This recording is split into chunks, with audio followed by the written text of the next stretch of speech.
আমরা বাংলাদেশকে একটা সুন্দর বাংলাদেশ গড়ে তুলতে চাই।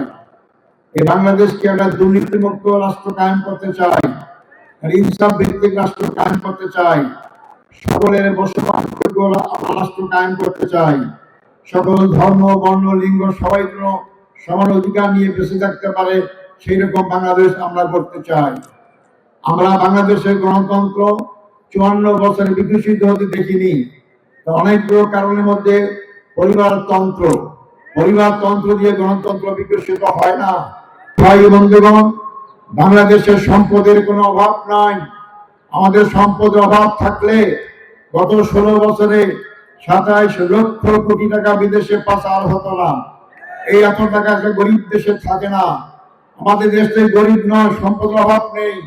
আমাদের অভাব সৎ নেতৃত্বে, যোগ্যতা সম্পন্ন নেতৃত্বে। আজকে দুর্নীতি পরায়ণ নেতৃত্বে 54 বছর দেশ শাসন করেছে, দেশের অর্থনীতিকে ধ্বংস করে দিয়েছে। বিগত সরকার সমস্ত ব্যাংকগুলোকে লুটপাট করেছে। আজকে অনেক অফিসের কর্মচারীদেরকে বেতন দেওয়ার সুযোগ হচ্ছে না। বাংলাদেশ জামাত ইসলামী 11 দলীয় নির্বাচন ঐক্য আমরা করেছি। যদি আপনাদের জনগণের ভোট পাই, আল্লাহ যদি আমাদের প্রতি রহম করেন, যদি আমরা আগামী 12 তারিখ নির্বাচনের পর দেশ সেবার সুযোগ পাই, সর্বপ্রথম আমরা বাংলাদেশের দুর্নীতি বন্ধ করব। বাংলাদেশের দুর্নীতি বন্ধ করে অর্ধেকের বেশি সমস্যার সমাধান হয়ে যাবে ইনশাআল্লাহ। সংগ্রামী ভাই ও বন্ধুগণ, আপনারা বিগত 54 বছরে নৌকাকে দেখেছেন। আমি অন্যায় করেছি, আমি ইসলাম ব্যাংক করেছি, হাজার হাজার বেকার যুবক চাকরি পেয়েছে। আমি বিছনা করেছি, হাজার হাজার যুবক চাকরি পেয়েছে। আমি হাসপাতাল করেছি, অপভাষায় চিকিৎসা পায়। এটাই যদি আমার অপরাধ হয়, আমি বাংলাদেশে অবশ্যই ফিরে যাব। আর আজরাইলের ভয় দেখে লাভ নাই। আজরাইল আমেরিকাও আসতে পারে, বাংলাদেশেও আসতে পারে।